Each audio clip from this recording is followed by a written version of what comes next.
Hello guys, எல்லாருக்கும் வணக்கம். Monarch Legacy of Monsters season 2 ஓட எபிசோடு 7 ரிலீஸ் ஆகிடுச்சு. ஏட்டா கடைசி வரையும் காங்கியும் காஜிலாவையும் காமிக்காமையே விட்டுருவானுங்க போல. இன்று நேற்று நாளை படம் மாதிரி டைம் டிராவல்லாம் கொண்டு வந்துகிட்டு இருக்கானுங்க. சரி, ஓகே, இந்த எபிசோடு 7க்குள்ள நம்ம போறதுக்கு முன்னாடி இதுக்கு முன்னாடி போட்ட எபிசோடு இதுவரை நீங்க பார்க்கலனா டிஸ்கிரிப்ஷன்ல லிங்க் இருக்கும். அந்த எபிசோடெல்லாம் பார்த்து முடிச்சிட்டு அப்புறம் இந்த எபிசோடு 7 பார்த்து என்ஜாய் பண்ணுங்க. அதுக்கு முன்னாடி நீங்க பண்ண வேண்டியது இந்த வீடியோக்கு லைக் ஷேர் பண்ணிக்கிட்டு நம்ம சேனலுக்கு சப்ஸ்கிரைப் பண்ணலனா கண்டிப்பா ஒரு சப்ஸ்கிரைபுமே பண்ணி வச்சுக்கோங்க.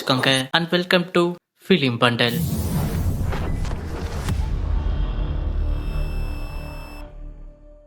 எபிசோடு ஸ்டார்டிங்ல 1962 ஆக்சிஸ் மண்டிக்குள்ள லீஷா மாட்டிருப்பாரு பாத்தீங்களா, அவரை தான் காமிச்சுக்கிட்டு இருக்கிறாங்க. அப்ப லீஷா கூட வந்த 3 பேர் இறந்து போயிட்டதுக்கு அப்புறம் அவங்களோட டாலர்லாம் வச்சு யோசிச்சுக்கிட்டு இருக்கும் போதே இந்த மிஷினுக்கு கிளம்புறதுக்கு முன்னாடி என்னென்னலாம் பண்ணாரோ அதெல்லாம் நினைச்சு பாத்துக்கிட்டு இருக்கிறாரு. அப்ப ஆக்சிஸ் மண்டிக்குள்ள வந்துட்டு இவருக்கு 6 நாள் ஆகுது. 6 நாளுமே இவர் கம்யூனிகேட் பண்ணதான் பாக்குறாரு. ஆனா ஆப்போசிட்ல இருந்து எந்த ரியாக்ஷனுமே வர மாட்டேங்குது. அப்ப அவ்வளவுதானா, நம்ம இங்கேயே மாட்டிக்கிட்டோமா அப்படின்னு அவரும் அந்த இடத்துல இருந்துகிட்டு இருக்கும் போதே 15ஆம் தேதி அவருக்கு அவரே குழி வெட்டிக்கிட்டு இருக்காரு.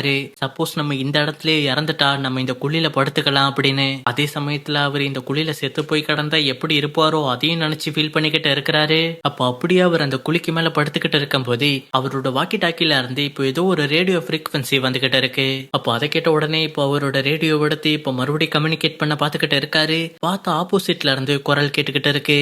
அப்பதான் ஆக்சஸ் மண்டியில மாட்டிக்கிட்டு இருக்கிற லீஷா வந்து தன்னை பத்தி சொல்லிக்கிட்டு இருக்காரு. என்னோட பேரு ஷாத்ரி, நாங்க இங்க ஒரு மிஷனுக்காக வந்தோம். 15 நாளுக்கு மேல ஆகிடுச்சு. என் கூட வந்த 3 பேரும் இறந்து போயிட்டாங்க. என்கிட்ட உணவும் கம்மியா தான் இருக்கு அப்படின்னு சொல்லிக்கிட்டு இருக்கும் போதே இது ஆப்போசிட்ல இருந்து யாரு கேட்டுக்கிட்டு இருக்கிறதுனா வயசான லீசா தான் இதை கேட்டுக்கிட்டு இருக்காரு. அப்ப அதை கேட்டு அவரும் ஷாக் ஆகிக்கிட்டு இருக்கும் போதே இந்த சீசனோட டைட்டில போட்டு ஆரம்பிக்கிறாங்க. இந்த எபிசோடுல பல சந்தேகங்கள் இருந்துகிட்டு இருக்கு. ஏன்னா பாஸ்ட்ல அங்க மாட்டிக்கிட்டு இருக்கிற லீஷா தான் வயசாகி இப்ப இந்த இடத்துலயும் இருக்காரு. அப்ப இந்த வயசான லீஷா நம்ம அந்த இடத்துல மாட்டிக்கிட்டு இருக்கும் போது நம்ம ஒருத்தங்கிட்ட பேசணுமேன்ற அந்த ஐடியாவே இவருக்கு இல்ல. அதாவது நம்ம 1962 ஆக்சஸ் மண்டிக்குள்ள மாட்டிக்கிட்டு இருக்கும் போது நம்ம யாருக்கிட்ட கம்யூனிகேட் பண்ணன்றதே. அப்போ வயசான லீஷாவை இப்ப நம்ம கூட தான் பேசிக்கிட்டு இருக்கமான்ட்டு ரொம்பவே ஷாக் ஆகிக்கிட்டு அதை ஃபர்ஸ்ட் கம்யூனிகேட் பண்ண மாட்டேங்கிறாரு. ஒரு மேஜர் மாதிரி தான் பேசிக்கிட்டு இருக்காரு. ஓகே, நீங்க உயிரோட இருக்கிறது ரொம்ப சந்தோஷமா இருக்கு. இன்னும் மிஷின் முடியல. நீங்க பண்ண வேண்டியது அந்த இடத்துல காட்சிலா இருக்கிற மாதிரி ஏதாவது தடைய இருக்கா அப்படின்னு கேக்குறாரு. அதை கேட்ட எங்கான லீஷாவு, எது தடைய இருக்காவா? யோ, என்னை எப்படியாவது காப்பாத்துங்கய்யா, என்னையா மறுபடியும் ஆராய்ச்சி பண்ண சொல்றீங்க அப்படின்னு சொல்லிக்கிட்டு இருக்கும் போதே நீங்க எதுக்கும் கவலைப்படாதீங்க, உங்களை காப்பாத்துறதுக்கான ரெஸ்கியூ டீம் கூட சீக்கிரம் வந்துருவாங்க. அதுக்குள்ள நீங்க பண்றதுக்கு சில விஷயங்கள்லாம் இருக்குது. நீங்க வந்த அந்த உருண்டையான மிஷின்குள்ள ஒரு ஜிபிஎஸ் மாதிரி ஒரு டிவைஸ் இருக்கும். அது சரியா இருக்கான்ட்டு போய் செக் பண்ணுங்க அப்படின்னு சொல்லிக்கிட்டு இப்ப எங்கான லீஷாவை அவங்க வந்த அந்த உருண்டையான டிவைஸ்குள்ள போக சொல்றாங்க. அதை கேட்டு அவரும் அப்படியே போய்கிட்டு இருக்கும் போது இந்த இடத்துல இப்ப கட் பண்ணா இப்ப கீக்குவும் கேட்டும் அவங்க தண்ணி கடியில இருக்கும் போது ஒரு சத்தத்தை உணர்ந்தாங்கல்ல. அந்த சத்தத்தை பத்தி இன்னும் தெரிஞ்சுக்கலாம் அப்படின்னு அதை பத்தி தான் ரிசர்ச் பண்ணிக்கிட்டு இருக்கிறாங்க. அப்ப டைட்டனக்ஸோட அலறல் சத்தம் மாதிரி தான் அது எனக்கு ஃபீல் ஆகுது. அது தன்னோட வீட்டை விட்டு எங்கேயோ ஓடி வந்துருச்சுன்ட்டு தானே கத்திக்கிட்டு இருக்கிறதா போன எபிசோடுல சொன்னாங்க. அதே மாதிரி தான் இப்பவும் சொல்லிக்கிட்டு இருக்காங்க. அது ரொம்பவே பயந்துகிட்டு இருக்கு. அது நம்ம மறுபடியும் ஆக்சஸ் மண்டிக்குள்ள அதோட வீட்டுக்குள்ள அனுப்பிச்சா காட்சிலாக்கும் டைட்டனக்ஸுக்கும் சண்டையே வராது. அதை நம்ம எப்படியாவது மறுபடியும் அதோட வீட்டுக்கே அனுப்பணும் அப்படின்னு சொல்லிக்கிட்டு இருக்கும் போதே அதுக்கு முதல்ல டைட்டனக்ஸை பத்தி நம்ம ஃபுல்லா தெரிஞ்சுக்கணும். பிராண்டா ஏதாச்சும் அந்த டைட்டனக்ஸை பத்தி ஏதாச்சும் மென்ஷன் பண்ணிருக்காரா அப்படின்னு அவரோட புக்ஸ் எல்லாம் பாத்துக்கிட்டு இருக்கும் போதே ஜப்பான்ல இந்த டைட்டனக்ஸை பத்தி தெரிஞ்ச ஒரு மக்களை பத்தி ரிசர்ச் பண்ணி வச்சிருக்காரு. அப்போ அதை பார்த்து இவங்க 2 பேரும் சரி ஓகே நம்மளும் அந்த இடத்துக்கு போய் பார்க்கலாம் அப்படின்னு இப்போ அந்த இடத்த நோக்கியும் போய்கிட்டு இருக்காங்க. அப்படியே இப்போ இந்த இடத்துல இப்போ கட் பண்ணா கென்டரோ வந்து அவனோட வீட்டுல எங்கேயோ கிளம்புறதுக்காக அவனோட ட்ரெஸ் எல்லாம் பேக் பண்ணி வச்சுக்கிட்டு இருக்கிறான். அந்த இடத்துல பார்த்தா மே வந்திருக்கா. என்ன எங்கேயோ போற மாதிரி இருக்கு, எங்க போற அப்படின்னு கேட்டதுக்கு நான் எல்லாத்தையும் யாருக்கிட்டையும் சொல்றதா இனிமேட்டு கிடையாது, உங்ககிட்ட சொல்லிட்டு தான் நான் எங்கேயாவது போகணுமா அப்படின்னு மே கிட்ட கேட்டதுக்கு அப்படிலாம் இல்லடா, நான் சும்மா தெரிஞ்சுக்கிறதுக்காக கேட்டேன். சரி ஓகே, நீ ஏதோ மைண்ட் அப்செட்ல இருக்க, நான் கிளம்புறேன் அப்படின்னு இப்ப மேவோ வந்துகிட்டு இருக்கும் போது மேக்கு தெரியாத 2 பேர் யாருன்னே தெரியாம இருக்கும் போது மேவ வலுக்கட்டாயமா கூட்டிட்டு போய்கிட்டு இருக்காங்க. அப்போ அப்படியே இப்ப கட் பண்ணா கென்டரோ வந்து தாய்லாந்துல ஒரு வில்லாக்கு தான் வந்திருக்கான். அந்த வில்லால யார் இருக்கிறது அப்படின்னு பார்த்தா இசபெல்லா தான் இருந்துகிட்டு இருக்காங்க. அப்ப இசபெல்லா கிட்ட போயிட்டு அவங்க 2 பேரும் பேசிக்கிட்டு இருக்கும் போது தான் இசபெல்லாவும் அவங்களோட பிளான பத்தி சொல்லிக்கிட்டு இருக்காங்க.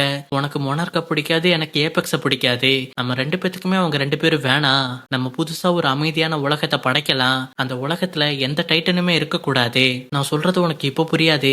ஒருவேளை ஜிடே நடக்காட்டி யாருமே டைட்டன் எக்ஸ பத்தி பேசியிருக்க மாட்டாங்கல்ல. அப்ப நம்ம அந்த ஜிடேவை நடக்க விடாம பண்ணியிருந்தா எப்படி இருந்திருக்கும் அப்படின்னு சொல்லிக்கிட்டு இருக்கும் போது இது கென்டரோக்கும் புரிய வருது. இவ ஆக்சஸ் மண்டியை பத்தி தான் ஏதோ பேசிக்கிட்டு இருக்கா அப்படின்னு. இப்போ அதே சமயத்துல ஆக்சஸ் மண்டிக்குள்ள இருக்கிற லீஷாவை தான் காமிச்சுக்கிட்டு இருக்காங்க. அவரு வந்து அந்த உருண்டையான டிவைஸ்குள்ள போயிட்டு அங்க இருக்கிற ஜிபிஎஸ் டிவைஸ் ஒழுங்கா ஒர்க் ஆகுதா இல்லையான்ட்டு பாத்துக்கிட்டு இருக்காரு. அப்போதான் அது லைட்டா டேமேஜ் ஆன மாதிரியும் காமிச்சுக்கிட்டு இருக்காங்க. அதை எப்படி சரி பண்ணணும் அப்படின்னு வயசான லீஷாவும் சொல்லிக்கிட்டு இருக்காரு. அப்ப அதை சொல்ல சொல்ல இப்ப ஆக்சிஸ் மண்டிக்குள்ள இருக்கிற லீஷாவும் அதை பழுது பார்த்துக்கிட்டு இருக்கும்போது இந்த இடத்துல இப்ப கட் பண்ணா சவுத் பசிபிக் ஓஷன்ல இருக்கிற மொனார்கோட அவுட் போஸ்ட தான் காமிச்சுக்கிட்டு இருக்காங்க. அதுக்குள்ள டிம்மு இருந்துகிட்டு இருக்காரு. மேவ டிம்மு தான் இந்த இடத்துக்கு கூட்டிட்டு வரவும் சொல்லியிருப்பாரு. அப்ப என்ன என் பெர்மிஷன் இல்லாம வலுக்கட்டாயமா என்ன கூட்டிட்டு வரீங்க அப்படின்னு கேட்டுக்கிட்டு இருக்கும் போது, ஏமா நமக்குள்ள ஒரு டீல் இருந்துச்சு மறந்துட்டியா அப்படின்னு சொல்லிக்கிட்டு நீ வாட்ல ஏபெக்ஸ்க்கு ஹெல்ப் பண்ணிக்கிட்டு இருக்க, என்ன விளாண்டுகிட்டு இருக்கியா? எங்க கிட்ட ஒரு முக்கியமான ஆதாரம் கிடைச்சிருக்கு, அது நீ இருந்தாதான் எனக்கு ரொம்ப ஹெல்ப்ஃபுல்லா இருக்கும் அப்படின்னு. இப்ப அந்த டைட்டனெக்ஸோட வாள் தனியா பிஞ்சு வந்துச்சு பாத்தீங்களா, அதுல ஒரு குட்டி பாகத்தை எடுத்து தான் அவங்க 2 பேரும் இப்ப ரிசர்ச் பண்ணிக்கிட்டு இருக்கிறாங்க. இப்போ அதே சமயத்துல கட் பண்ண ஆக்சஸ் மண்டிக்குள்ள இருக்கிற லீஷாவை தான் காமிச்சுக்கிட்டு இருக்காங்க. அவரு வந்து அந்த சரி பண்ண ஜிபிஎஸ் டிவைஸ் எடுத்துக்கிட்டு அந்த காட்டுக்குள்ள நடந்து போய்கிட்டு இருக்கும் போது திடீர்னு அவர் உன்னை பார்த்து பயங்கரமா ஷாக் ஆகிக்கிட்டு இருக்காரு. இதை இடத்துல இருக்கிற வயசான லீஷாவும் கேட்டுக்கிட்டு இருக்காரு. என்னாச்சு, நீ ஓகேவா அப்படின்னு கேட்டதுக்கு, இல்ல இங்க தரையில ஏதோ எலக்ட்ரிக் வேவ் மாதிரி வந்துகிட்டு இருக்கு அப்படின்னு சொன்ன உடனே வயசான லீசாக்கு புரிஞ்சு போயிடுது. நீ உடனடியா அங்க இருந்து ஓடு அப்படின்னு சொல்லிக்கிட்டு இருக்கும் போதே அந்த தரையில அங்கங்க இருந்த எலக்ட்ரிக் வேவ் டம்மு டம்முன்னு வெடிக்குது. அப்போ அதை கேட்டு இப்ப எங்கான லீஷாவும் ஓடி தப்பிச்சு வந்துகிட்டு இருக்கும் போது தெரியாதனமா அவர் கீழே விழுந்து அவரோட கண்ணத்திலயும் அடிபட்டுறது.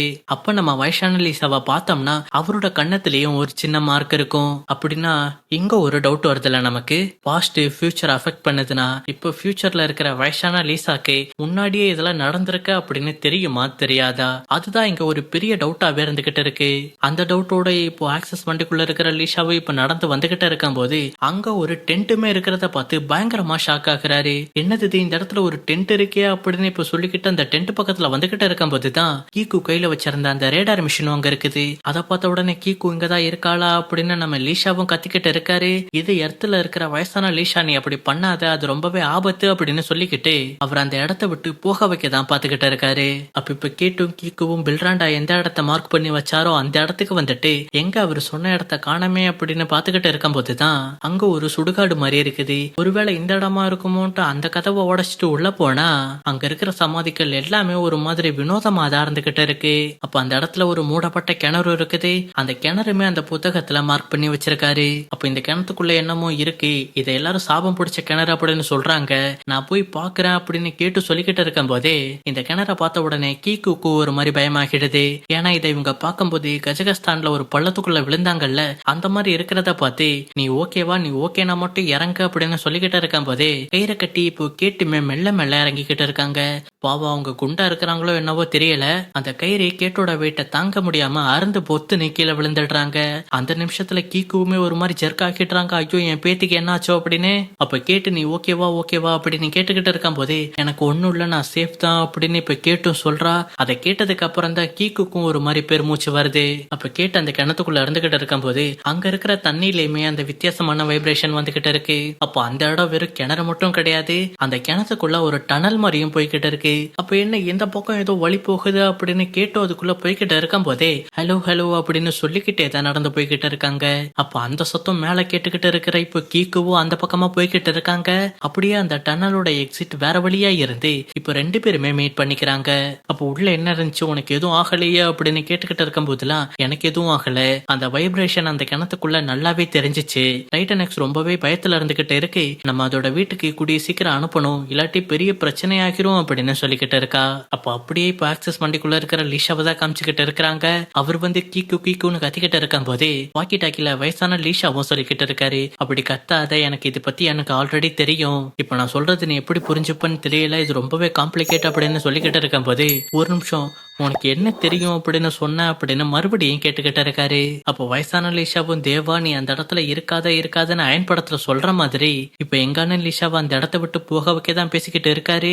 அதை கேக்குற எங்கான லீஷா வந்து உன் வாய்ஸ கேட்டா என் வாய்ஸ கேக்குற மாதிரியே இருக்கு அப்படின்னு சொல்லிக்கிட்டு இருக்காரு. அப்பதான் இப்போ இடத்துல இருக்கிற வயசான லீஷாவுமே நீ இப்போ சொன்னதை மறுபடியும் ரிப்பீட் பண்ண அப்படின்னு சொன்ன உடனே உன் வாய்ஸ் என்ன போலயே இருக்கு அப்படின்னு இப்ப எங்கான லீஷா சொல்றாரு. ஆமா அதான் உண்மை, நான் வயசான லீசா தான் பேசுறேன் அப்படின்னு சொன்ன உடனே இது ஆக்சஸ் மண்டிக்குள்ள இருக்கிற லீஷா கேட்டுக்கிட்டு கிறுகிறுன்னு ஆயிடுறாரு. என்னடா எனக்கு எதுவும் பைத்தியம் கீத்தியம் பிடிச்சிருச்சாடா, நான் எப்படா ஃபியூச்சர்ல இருக்கிற என் கூடயே பேசிக்கிட்டு இருக்க முடியும் அப்படின்னு. அப்ப அப்படியே அவர் தலையை பிடிச்சிட்டு உட்காரவும் செய்யறாரு. இப்ப எர்த்துல இருக்கிற வயசான லீஷாவை தான் காமிக்கிறாங்க.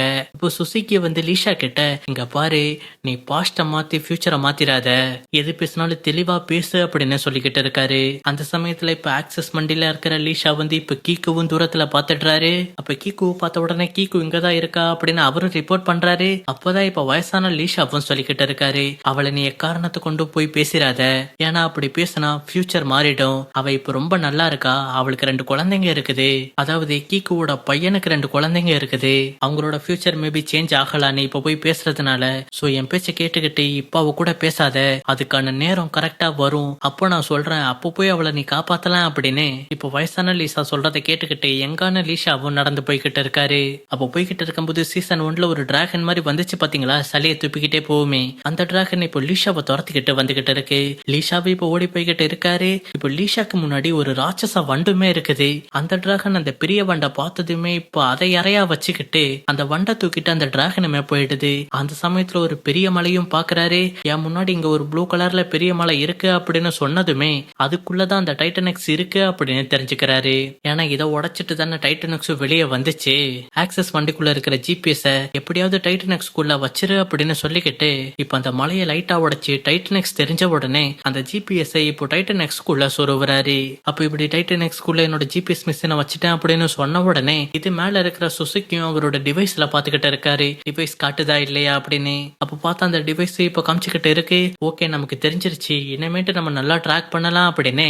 இப்ப எங்கான லீஷாவை மறுபடியும் நீ வந்த இடத்துக்கே கிளம்பு அந்த உருண்டைக்குள்ள அப்படின்னு சொல்லிக்கிட்டு இருக்காரு. அப்போ அந்த நேரத்துல அவங்களுக்குள்ள சிக்னல் இப்போ லூஸ் ஆகிக்கிட்டே வருது. அப்போ வயசான லீஷாவும் சொல்லிக்கிட்டு இருக்காரு, சிக்னல் கொஞ்ச நேரத்துல கட் ஆகிடும், இதுக்கு மேல நான் உன் கூட பேச முடியாது, உனக்கு எதுவும் ஆகாது, நீ கூடிய சீக்கிரம் வந்துருவ, நீ எதுக்குமே கவலைப்படாத, நடக்கிறதெல்லாம் நல்லதுக்கே அப்படின்னு சொல்லிக்கிட்டு இப்ப சிக்னலும் கட் ஆகுது. அப்போ அப்படியே இப்போ வயசான லீஷாவும் அங்க இருக்கிற மலைகளை பார்த்து அப்படியே உட்காந்து ஃபீல் பண்ணிக்கிட்டும் இருக்கிறாரு. அப்படியே இப்போ டிம் இருக்கிற அந்த அவுட் போஸ்ட தான் காமிச்சுக்கிட்டு இருக்கிறாங்க.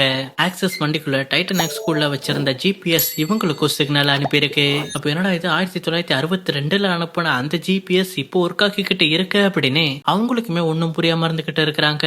இந்த இடத்துலயும் ஒரு பெரிய குழப்பமே வருது. ஏன்னா அந்த ஜிபிஎஸ் 1962லயே பிக்ஸ் பண்ணிருக்காங்க. அப்படி பார்த்தா அவங்களுக்கு இப்ப எதுக்கு சிக்னல் வரணும், இதுக்கு முன்னாடி எப்பயோ தானே இவங்களுக்கு சிக்னல் கிடைச்சிருக்கணும். இந்த இடத்துலயும் ஒரு லூப் ஹோல் உண்டாகுது. இப்போ கடைசியா இப்போ டைட்டனெக்ஸும் மிதந்து போறதை காமிச்சுக்கிட்டு இருக்கிறாங்க. அது வந்து இப்போ பாலைவனம் மாதிரி இருக்கிற நிலப்பரப்பு மேல போய்கிட்டு இருக்கு. அப்ப என்னடா இது ஒண்ணுமே புரியல, என்னடா டைம் டிராவல் பண்றீங்களா, என்னடா பண்றீங்கன்ற மாதிரி நம்ம கேட்டுக்கிட்டு இருக்கும் போதே இந்த எபிசோட முடிக்கிறாங்க. இந்த எபிசோடு எனக்கு புரிஞ்ச வர நான் உங்ககிட்ட சொல்லியிருக்கேன். உங்களுக்கு இந்த எபிசோட புரிஞ்சிச்சா இல்ல நான் சொன்னது உங்களுக்கு புரிஞ்சிச்சா அப்படின்றத கமெண்ட்ல சொல்லிடுங்க. அப்படியே இந்த வீடியோக்கு இன்னமும் நீங்க லைக் பண்ணலனா கண்டிப்பா லைக் ஷேர் பண்ணிக்கிட்டு நம்ம சேனலுக்கு ஒரு சப்ஸ்கிரைபுமே பண்ணி விட்டுருங்க. அடுத்த ஒரு வீடியோல இன்னொரு நல்ல படத்தை பார்க்கலாம். So have a great day.